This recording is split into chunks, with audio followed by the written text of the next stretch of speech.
So after that OPEC Plus decision, what is next for crude and, more importantly, some of the energy names here locally? Harry Watts is joining us from Shaw Partners and Market Manners.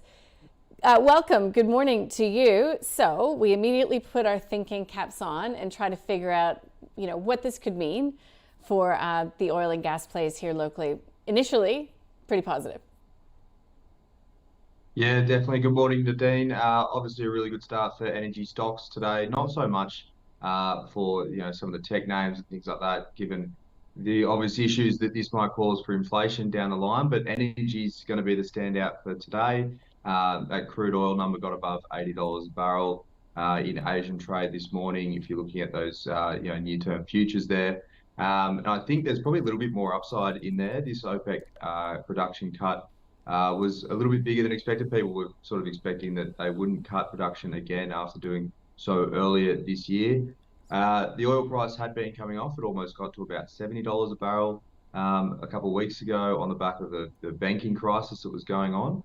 And I think, it just shows that OPEC they've got skin in the game. They want to see this oil price high, and they're happy to pull back production to get their way and get their profits and get their income up. And I think that's a trend that we'll probably see for a long time. It sort of now seems that that $75 level is sort of their low, that they don't want to see any prices below that at the moment today. So moving forward, energy prices should be supported. We've been energy bulls for quite some time for different reasons, but it's good to see that we've got an OPEC sort of put in place, good in terms of energy investment, but not so good in terms of livelihoods, I imagine, Nadine. But going forward, I think it just proves up this case that energy is going higher. It depends doesn't really depend if it's coal, if it's gas, if it's oil. These things are all intrinsically linked, and I think that's very supportive for energy prices moving forward, Nadine. Okay, so it's interesting here because we've got that overlay here in Australia about energy price caps. We've got the carbon scheme now, the carbon mechanism. Does that sort of change your view on any of the, maybe not the big oil and gas plays, but some of those smallers, those explorers, those companies in the early development stage? I mean, is it going to be more tough for some of these companies going forward? Yes and no, Nadine. I don't think what came in last week with the Greens pushing through those caps and those requirements for low carbon emission and zero carbon emission projects moving forward. I don't think this was a massive surprise. They're sort of talking this up as a big new development in our Australian energy market. But realistically, most producers coming online realise that it needs to be the case anyway. They need to have zero carbon projects coming online, and it needs to be zero carbon basically to get funding. So while this is now legislated, it's not a huge development. We look at Woodside, Origin, all these players, all these gas producers in the country. They've been moving towards carbon zero slowly. It might speed up that process a little bit. But in terms of new producers coming online, we need new gas. It's a massive crisis in Australia that East Coast gas supply is very limited. One company that's sort of coming online is trying to build an asset in the Northern Territory in the Beetaloo Basin is Tamboran, and they were already coming online planning to come online with a carbon neutral gas product. So coming out of that Beetaloo Basin in the Northern Territory, I think that's a really good product, a really good asset that they've got. They took some acres off Origin pretty recently as well. So they're actually the biggest landholder in that Beetaloo Basin going forward. They will be producers, I imagine, if prices stay supported. And I think that's a really important asset in terms of energy security in Australia. So I think they will get some government support, even though the Greens will probably shout from the rooftops saying that that's a shocker.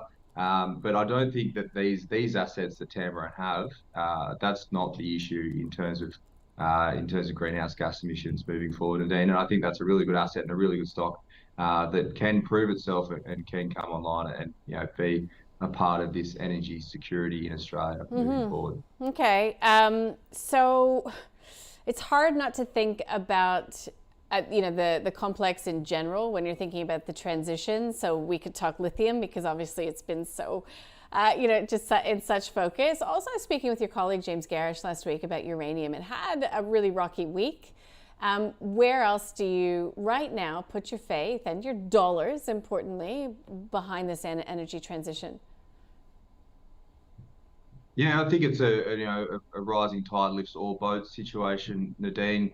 We're going to see the whole energy complex move higher as a result of this oil production cuts. We're going to see coal go higher. We're going to see uranium move higher. We've started to see a shift in this uranium market in recent months and recent years that it's becoming sort of a key asset and a key energy play within the spectrum to create a baseload power that's sustainable. We obviously want to move away from coal and gas as our main sources of baseload power. If we bring on solar and wind farms and that sort of thing, we still need a quite secure energy supply. And I think uranium gives that. I think we've seen a global shift that's more favourable towards uranium, particularly in Europe. We've seen nuclear power come online and plans to bring more nuclear power online. We're seeing that in the US as well.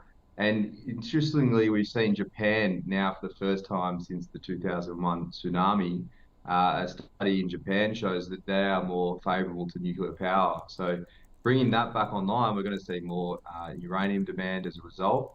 And that should lift the prices higher. We need to see more projects come online. One in particular that we like at the moment is Paladin. They're fully funded as they move towards a restart of their Langer Heinrich mine. And that won't just be the only one. We're going to see Boss Energy. We're going to see a number of different ASX names bring their uranium mines back online and become producers again after seeing some really low prices over recent years. We're going to probably see this overshoot to the upside. If you think the uranium price needs to be about $60 a pound, US dollars a pound, they're probably going to see some incentive prices come in over the top of that. So you might see 80s, 90s, even $100 a pound is not out of the question. That will really lift those nuclear stocks as a result, those uranium stocks as a result, Nadine. But it's also not just uranium. You talked about lithium before. Lithium, it will be an important aspect of this energy transition. It's important to note that it's not actually an energy sort of power supply. It's just a storage supply, but it does have its way in this market. It will have its own little slice of the pie, I imagine, Nadine, moving forward. All right, so you're talking, well, we've got it on screen. Are your picks Pilbara and Global Lithium? We're happy to run with those ones.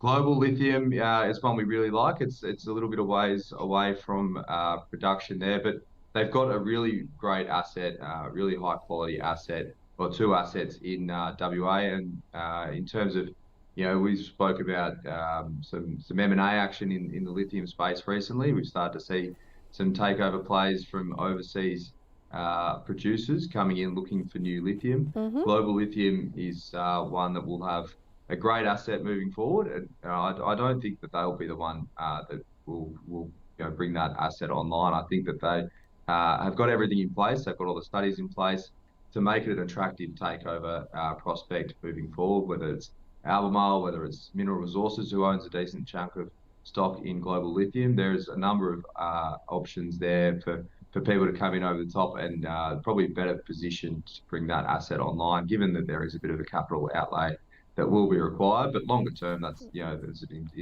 important part to the lithium market, and it's important that it's WA hard rock lithium. It's the best in the world. It's what all lithium producers want to be harvesting and getting access to. They'll get the best prices at a pretty low cost sort of outlay there.